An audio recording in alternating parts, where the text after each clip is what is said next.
그동안에 많은 그 논란과 억측들이 있었습니다만은 제가 다시 출마를 결심하게 된 동기가 있습니다. 오늘 편안하게 이제 왜 다시 또 출마를 하려고 마음을 먹었는지, 원래 제가 처음에는 재임할 때 재임으로 끝내려고 했었습니다. 그래서 사실은 그 아주 훌륭한 분을 제가 만나서 미리 설명을 드려가지고 우리 체육회 수석 부회장님으로 오셔서 업무도 좀 배우시고 다음에 한번 회장에 도전을 해보십사 이렇게 간청을 드려가지고 얘기가 다 됐었는데 그분이 이제 개인적인 사정 때문에 그때 수석 부회장으로 오시지 못했습니다. 그래서 이제 이렇게 오다가 지금까지 이제 오게 됐다는 말씀을 드립니다. 제가 오늘 이제 할 얘기는 우선 그렇게 다시 생각해야 된 동기, 그리고 그동안 8년 동안 제가 해오면서 했던 그 여정에 대해서 좀 간단하게 설명을 드리고, 또 앞으로 또 이제 만약에 당선이 된다면 어떤 일을 할 것인가, 여기에 대한 비전도 좀 말씀을 드리고, 저한테 그 제기됐던 많은 의혹들에 대해서도 제가 진솔하게 말씀을 드리도록 하겠습니다. 그리고 왜 그런 일들이 생겼을까 하는 그런 의구심도 저 스스로도 지금 많이 가지고 있습니다. 그리고 나서 이제 미흡한 부분에 대해서는 우리 기자님들 질문을 제가 받도록 하겠습니다. 모두에 말씀드린 것처럼 저는 재임으로 끝을 내려고 했었는데, 아시는 것처럼 지금 우리 대한체육회가 대내 외적으로 굉장한 도전에 직면해 있습니다. 이것을 제가 도의시하기에는 너무나 무책임하다라는 생각을 어느 시점에 가졌습니다. 아시는 바와 같이 문화체육관광부에서 감사를 하고, 또 그걸 기초로 해서 국회에서 청문회를 하고, 국정감사를 하고, 국조실에서 조사를 하고, 경찰에 다시 수사 의뢰를 하고, 검찰의 수사를 받고, 감사원의 조사를 하고, 어제까지도 문화체육관광부가 다시 또 감사를 했습니다. 아마 대한민국의 모든 권력기관이 다 이 체육회 조사에 나섰습니다. 아마 건국 이래 이런 일은 처음일 겁니다. 그런데 이런 상황에서 제가 편안하게 아무 일도 없었다는 듯이 간다고 하는 건 이건 너무 무책임하다. 이건 뭔가 제가 정리를 반드시 해야 되지 않겠나. 그런 생각을 갖게 됐어요. 그래서 제가 한 보름 동안, 한 2주일 동안 역대 지금 생존해 계시는 우리 역대 회장님들을 다 2차례, 3차례씩 만나뵀습니다. 그리고 시, 군구, 시도, 각 경기 단체 관계자들, 회장님, 지도자, 선수 많은 분들을 만나봤어요.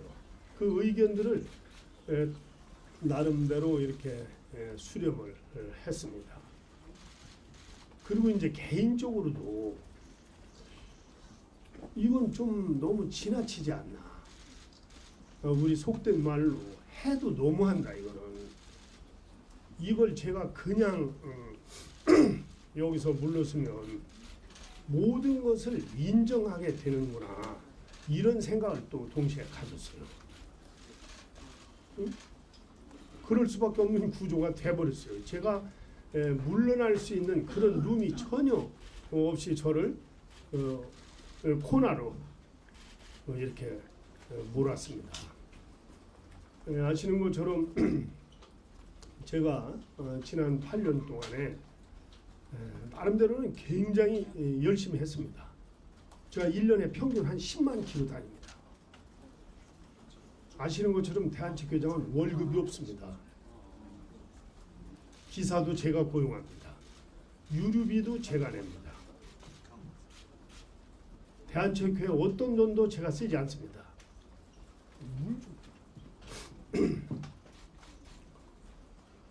제가 이 스포츠에 종사한 것이 약 25년 됐습니다.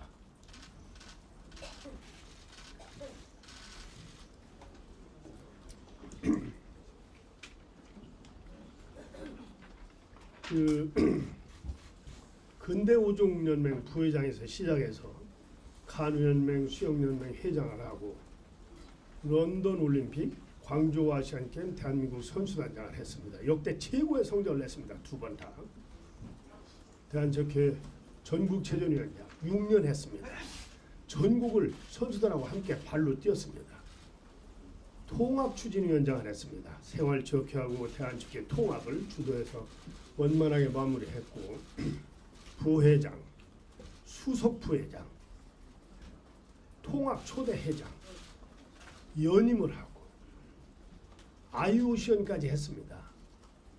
스포츠로는 더 이상 바랄 게 없어요. 더 이상 할 게 없어요. 구할 것이 없어요. 저는 우리 체육인들한테 제가 우리 체육인들이 저한테 보내주신 성원과 신뢰 이거에 대해서 반드시 보답해야 된다. 이런 생각을 항상 평소에 가지고 있었어요. 통합 이후에 제가 전국을 20바퀴 돌았습니다. 전혀 이 통합에 대한 준비가 안 돼 있어서 그래서 그 지역체육회에서 상반기 하반기 이렇게 다녔는데 받은 안건이 180개 정도 돼요. 그 중에서 한 130 몇 개 정도는 규정 개정 또 규정 정비 이런 것들을 다 정비를 했습니다. 그리고 법안을 제정하거나 개정한 거를 14건을 진행을 하고 있었고 7건은 다 끝났습니다. 국민체육진흥법 개정, 스포츠클럽법, 체육인 복지법, 지방체육회 시설 무상이용 다 성안됐습니다. 나머지 한 30여 건은 예산이 수반돼야 되는 겁니다. 국내적으로 진천 선수촌을 성공적으로 이전을 완료했습니다. 평창에 동계 훈련센터를 설립을 했고 전라남도 장흥에 체육인 인재 개발원을 연간 10만 명이 교육할 수 있는 시설을 완성했습니다. 전라북도 남원에 유스 훈련 캠프, 강원도 태백에 고지 훈련을 그 확장을 위한 예산을 다 확보했습니다. 2018 평창 동계올림픽을 성공적으로 끝냈습니다. 2024 동계 유스올림픽을 제가 유치해서 성공적으로 우리나라가 3등을 하면서 마무리했습니다. 체육인 UN 총회와 같은 ANC 총회를 2022년에 서울에서 204개 나라가 참여했습니다. IOC 회원국 206개 나라 중에서 북한과 과테말라를 빼고 다 왔습니다. 대전 세종 충남로 2027 하계 유니버시아드 대회를 제가 유치를 했습니다. 스위스 로잔에 대한민국 체육 100년 역사상 처음으로 로잔의 대한체육회 대표부를 만들었습니다. 통합할 때 예산이 2천억이었습니다. 지금은 5천억대로 확장이 됐습니다. 2019년에 우리 모든 종목단체, 지금 경기연맹 모든 단체 직원들 월급이 국가가 18% 보조해 줬습니다. 나머지는 연맹에서 알아서 돈을 메꿔야 됐어요. 이거를 제가 2019년에 의원님들을 설득을 해서 한 번에 1,000만 원씩 올렸습니다. 그래서 지금 작게는 42%, 많게는 48% 정도가 되고 있습니다. 아직도 부족합니다. 100%를 채워야 되는데 국가가 월급을 줘야 되는데 전국의 생활체육 지도자들이 2,800명이 활동하고 있습니다. 계약직이었어요. 매년 이 계약을 해야 됩니다. 이거를 2020년에 총리실, 대통령실을 제가 수십 번 쫓아다니면서 이목희 일자리 위원장님까지 찾아다니면서 다 정규직 만들었습니다.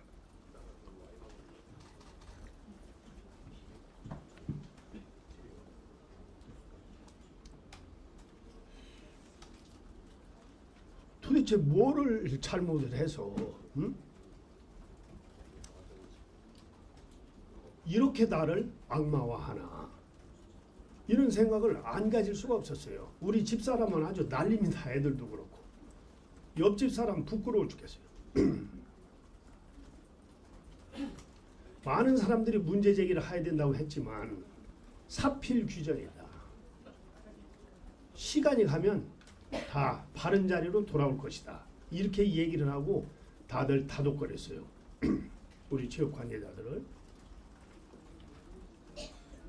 그러면 지금까지 제기된 문제가 처음에 8가지였었어요. 근데 지금은 4가지로 줄었습니다. 국조실에서 4가지를 얘기했는데, 하나가 뭐냐? 선수들한테 보양 땅을 먹였다는 겁니다. 저는 보양탕 구경도 못 해봤어요. 저는 한 봉도 먹어본 적이 없어요. 이거는 관례적으로 선수 단장이 다 하는 겁니다. 다 아실 겁니다. 선수 단장이 그런 선수들의 영향이라든지 또는 우리 그 연맹에 또는 선수단에 어떤 애로사항이나 이런 것들은 본인들이 돈을 준비해가지고 와서 씁니다. 저도 가지고 갑니다. 저도 런던 올림픽 때 그때 선수 단장 할 때도 뭐 2, 3억 씁니다. 자기 돈으로. 광주 올 때도 그랬어요. 근데 이거를 제가 선수 단장한테 보양식을 아이들한테 사줘라, 그렇게 하면서 단장을 임명했다는 겁니다. 응? 그리고 그 돈을 받았다는 거예요. 저는 돈 받아본 적도 없고 구경도 못했어요. 그 단장이 바로 그 보양탕 집에다가 구자로 돈을 다 보내줬던 겁니다. 이게 하나가 있어요. 또 하나는 그걸 횡령이라고 얘기를 하는데 저는 전혀 동의를 못하는데, 그게 뭐냐면 대한체육회 JMP로 버는 돈이 있어요. 그게 올림픽이 이루어지면은 IOC로부터 홍보비를 저희가 받습니다. 그게 우리가 받아야 될 돈이 얼마냐면 786억이었어요. 그래서 현금으로 10년 동안 586억을 받았고 200억을 우리가 받아야 되는 거예요. 그런데 올림픽이 끝나니까 마무리를 하고 정산을 해야 되는데, 그때 당시 올림픽 조정위원회를 정산을 하면서 보니까 적자 나는 거예요. 200억을 우리한테 주면 조직위원회가 적자가 나는 거예요. 그런데 우리 대한체육회도 체육에 같은 다 한 몸이고, 그게 적자가 나면 조직위원회에서는 문화체육관광부를 통해서 추경을 세워서 우리한테 줘야 되는 겁니다. 그래서 이걸 어떤 방법이든 적자가 안 나는 방법을 찾아봐야 되는데 어떻게 할까? 그러면 조직위원회가 가지고 있는 자산이 조직위원회 사무실, 그리고 광고 받아서 예를 들면 네이버가 우리가 100억을 후원하겠다. 그럼 그 100억을 돈으로 받은 게 아니고 네이버에 광고해 주는 겁니다. 그 광고 남아있는 돈이 있어요. 그래서 이걸 이제 계산을 해보니까 그 조직위원회 사무실이 구입할 때 76억에 구입을 했어요. 그래서 우리가 그걸 받은 겁니다. 76억에 우리가 인계를 받고, 다음에 우리가 제가 국가로부터 270억 예산을 받아서 훈련원을 만든 겁니다. 동계 올림픽의 유산으로 이거를 기려보자. 그때도 국회 가서 제가 진짜 의원님들 엄청 설명했습니다. 정부에 설득도 하고. 그래서 이제 그 76억 넘겨받고, 또 네이버에 남아있는 광고가 한 70억 정도 있어요. 그래서 그것도 우리가 또 안 왔습니다. 또 안 와서 전국체전 한다고 홍보하고 뭐 스포츠 클럽 홍보하고 이런 데 썼어요. 그러니까 그게 이제 한 150억 되고, 뭐 다른 데 대한항공 어디 뭐 이렇게 해서 5천만 원짜리 1억짜리 이게 있는 게 뭐 10몇 억 있었어요. 그래서 그것도 넘겨받았어요. 그리고 나니까 남는 게 한 30억은 조금 안 되고 그런 정도가 남아있는데, 뭘 더 어떻게 할 게 없어요. 그래서 우리가 아이들을 낸 것이 재고품을 우리가 구입 가격으로 다 받아준 겁니다. 자원봉사자들 유니폼 이게 이제 뭐 새 걸로 사오는데 너무 커서 못 입거나 작아서 못 입거나 뭐 이런 것들 그걸 다 몇백 벌 우리가 받았어요. 살 때 원가로. 그 조직위원회 직원들한테 다 나눠준 핸드폰 4년씩 쓴 겁니다. 물론 거기에 2년 쓴 것도 있었어요. 그런데 다 깨지고 부서지고 이거 살 때 가격으로 그대로 다 받았어요. 그리고 여러분들 아시는 것처럼 인형 마스코트 평창올림픽 마스코트 또 손님 관람객들 오면 나눠주는 이런 조그만 백 같은 거 또 겨울에 추니까 무릎 덮으라고 만들어놨던 블랭켓 뭐 이런 담요 뭐 하여튼 다 성화봉 다 떠안아서 그걸 우리가 퉁 쳐준 겁니다. 그걸 갖다가 지금도 못 쓰고 선수촌 창고에 있는 게 많이 있어요. 그 창고에 많이 처박아 놨다는 게 그겁니다. 누가 가져가는 사람이 있어야지. 그래서 거기서 가지고 온 거를 시군구, 시도 다 나눠줬어요. 이 관계자들한테 경기단체 연맹. 그리고도 남는 거는 이제 성화봉 일부 이런 것들은 또 우리 체육회 비서실에도 놓고 그래서 외부에 손님들이 오시면 이렇게 기념으로 이게 평창올림픽 상징이다. 이런 하나씩 주고 그렇게 간 겁니다. 저 개인적으로 그런 거 갖다 쓰는 사람이 아니에요. 저 아주 심플하게 사는 사람입니다. 우리 집에 뭐 안경 찾으러 압수수색을 왔다는데 단 한 개도 없습니다. 그 선글라스 제가 갖다 쓴 거는 핸드폰 몇 대 하고 성화봉을 좀 몇 개 쓴 게 있을 거예요. 그건 뭐냐면은 우리 지금 현재 스키연맹 부위원장으로 계시는 호산 스님이라고 하는 스님이 계시는데 선수들을 전지훈련도 보내주고 아주 어려서부터 키워줍니다. 이상호 선수도 그 스님이 키운 거예요. 스노볼로. 근데 올림픽 끝나고 달마배라고 하는 대회가 있는데 이 대회가 세계연맹에서 포인트를 주는 대회예요. 그래서 그 대회에 뭐 선물이 없냐. 그래서 그거 몇 개 보내드린 겁니다. 그리고 여러분들 아시다시피 그때 당시 심석희 선수가 굉장히 이 성폭력 문제로 그 멘탈이 문제가 생겨서 시합을 못할 정도로 김보람 선수하고 근데 이 두 선수가 다 불교 신자예요. 그래서 조계종에서 그 전문 심리 치료하는 비구니 스님들 두 분을 모셔서 선수촌에 들여보내서 아이들을 관리를 했습니다. 그때. 그리고 이 친구들이 그 다음날 나가서 다 은메달 따고 한 겁니다. 그래서 그 스님들한테 올림픽이 끝나고 한 대씩 드린 겁니다. 그겁니다. 그것이 횡령이 되는지 안 되는지는 뭐 하여튼 전 잘 모르겠어요. 그리고 참관단 문제가 있는데 참관단은 전에부터 계속 해왔어요. 해왔고 이번에도 장애인 체육회도 하는데 장애인 체육회는 두 파트로 나눠서 했습니다. 한 파트는 항공료까지 다 부담해주는 참관단, 한 파트는 참관단만 운영하는 거. 이거 장애인 체육회는 문화체육관광부가 다 승인해 준 겁니다. 우리도 그와 똑같이 했는데 우리는 항공료는 다 자부담을 시켰어요. 최저비만 우리가 해준 겁니다. 왜냐면 개인적으로는 올림픽 스타디움에 접근을 할 수가 없어요. 아시겠지만은 차를 타고 어디로 가야 되는지 어디로 나가고 어디로 들어가고 뭐 시간은 몇 시 이걸 할 수가 없습니다. 숙소도 못 얻고 그래서 그걸 운영을 하는데 이번 올림픽 때 정부는 후원금을 단돈 100만 원도 준 적이 없어요. 100만 원도 안 줬습니다. 제가 13억을 모았습니다. 제가 아는 지인들 또 이런 여러 기업 또 금융회사 회장님들한테 부탁을 해서 13억을 모아서 6억 5천만 원은 선수들 6억 5천만 원은 참관단 이렇게 똑같이 나눈 겁니다. 이 메달을 못 땄어도 모든 지도자들, 메달 못 딴 모든 사람들한테 다 나눠줬어요. 그래도 국가대표로 파리 올림픽까지 왔는데 돌아갈 때 아버님한테 선물이라도 하나 사가야 될 거 아니냐 해서 똑같이 나눠준 겁니다. 나머지 6억 5천만 원은 그냥 참관단에 썼어요. 그 호텔비, 숙박비, 경기장 들어가려면 티켓 사야 되고, 응? 이런 뭐 교통비 이런 걸로 이제 다 충당을 했는데 다 시도 시군구 관계자입니다. 왜냐하면 그분들을 모시고 가야 됩니다. 공감을 불러 일으켜야 돼요. 무슨 얘기냐면 우리나라에 팀이 840개인데 그 중에서 700개가 시군구가 운영합니다. 예를 들어서 용인시가 우상혁 선수를 키우고 있는데요.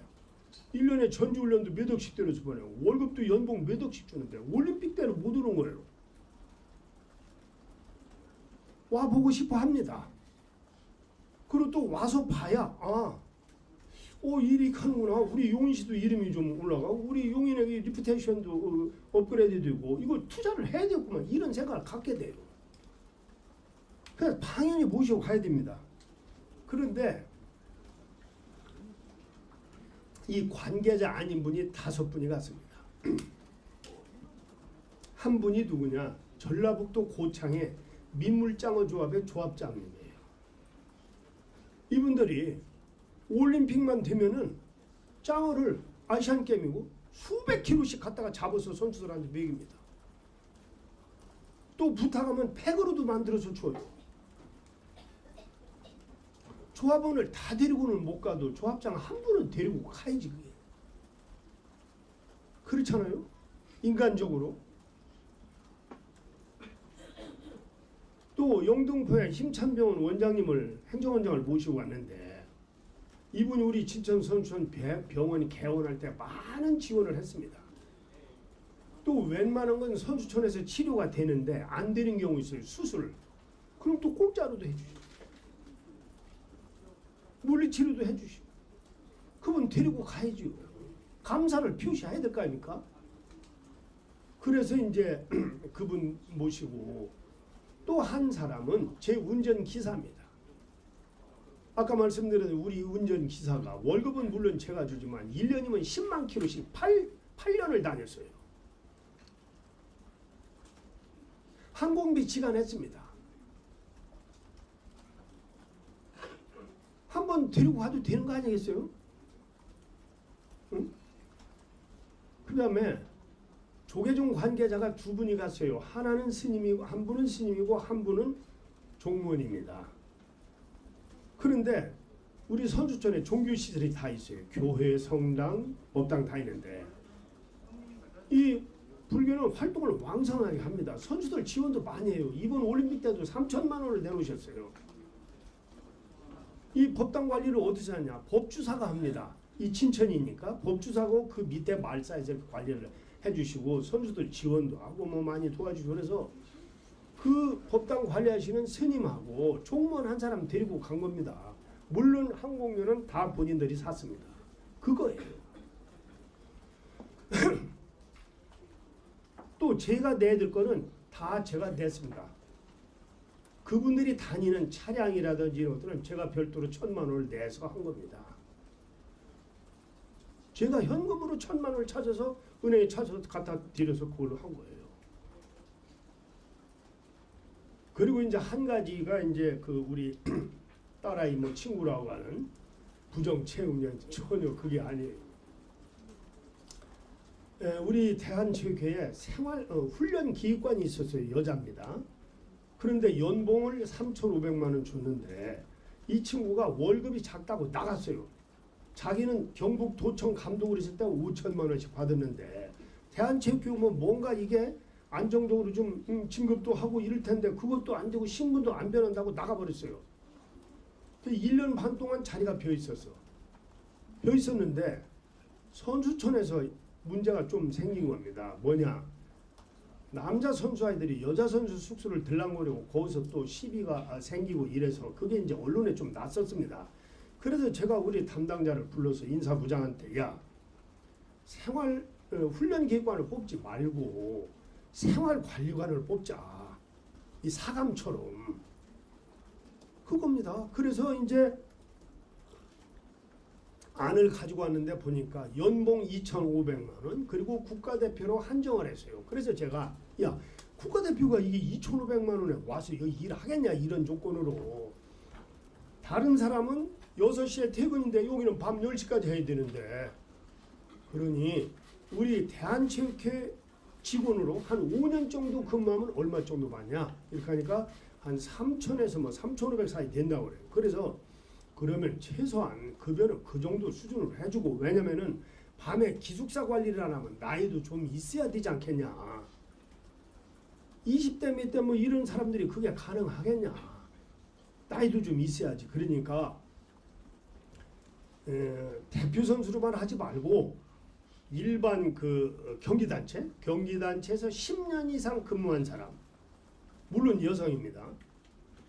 그리고 교원 자격증 있는 사람 또는 학위 소지자 뭐 이렇게 좀 다양하게 심판 뭐 이렇게 다양하게 폭을 넓혀라. 그러면 좋은 사람이 올 거 아니야? 이렇게 한 거예요. 그리고 나서 저는 그 뒤에 뽑아서 있는 줄 알았어. 근데 선수촌을 한번 가는데 그 경비 책임자가 저한테 오더니 회장님 이 여자 숙소 뒤에다가 펜스를 쳐주고 보이지 않는 사각지대에 CCTV를 달아주세요. 그러는 거예요. 그게 뭔 얘기요? 그랬더니 애들이 경기장 안으로 일과가 끝나고 저녁에도 경기장 안으로 자꾸 남녀 선수들이 들랑거리고 저 산에도 올라가고 이게 좀 관리가 이게 좀 문제가 있습니다. 이러는 거예요. 그래서 제가 훈련 관리관은 뭐하고 앉았어? 그랬더니 훈련 관리관이 없다라는 거예요. 그래서 그게 안 뽑은 걸 그때 알았어요. 그래서 그 뒤에 펜스도 치고 돌로 담장도 싸고 CCTV를 사각지다 다 달았어요. 다루고 직원들을 불러가지고 그때 아주 혼냈습니다. 제가. 만약 이런 상태가 지속돼서 심석희 사태 선수 같은 그런 일이 또 안 벌어진다는 보장이 어딨냐. 왜 이걸 7개월 이상 이렇게 방치했냐. 엄청 혼냈습니다. 그게 답니다. 그 뒤에 진행 과정은 다 그 절차에 준수하고 우리 직원들도 지금까지 이렇게 조사를 했어도 문제가 없잖아요.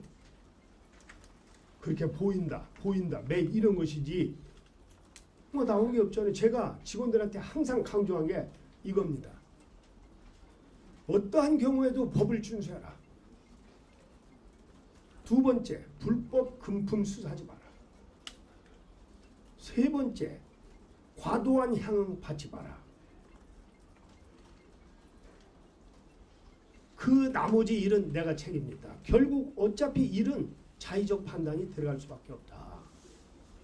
적극적으로 이런 사람은 보호를 해야 되는 겁니다. 그리고 문화체육관광부하고 일을 할 때는 반드시 세 가지를 지켜라. 첫째, 문서로 해라. 문서를 도저히 주고받지 못할 때는 이메일을 해라. 이메일이 안 될 때는 녹음해라. 양해를 구하고 녹음해라. 제가 수시로 체크해서 그때 그 일 지금 어떻게 진행되고 있어? 문화체육관광부하고 어떻게 해서 가지고 와봐. 그럼 시간대별로 다 나옵니다. 현재까지도. 다 승인받고 한 거예요. 사전, 사후, 정산 다 승인받은 겁니다. 하나같이. 그러니까 잘못을 추궁하려면 그 승인해 준 사람이 책임을 져야 되는 겁니다. 그러니까 지금까지도 딱 부러지게 뭐가 나오지 않잖아요. 샘물처럼 이게 파서나오는 게 아니에요. 그 얘기를 제가 정말로 속이 터지고 답답해서 드리는 말씀입니다. 그리고 이제 제가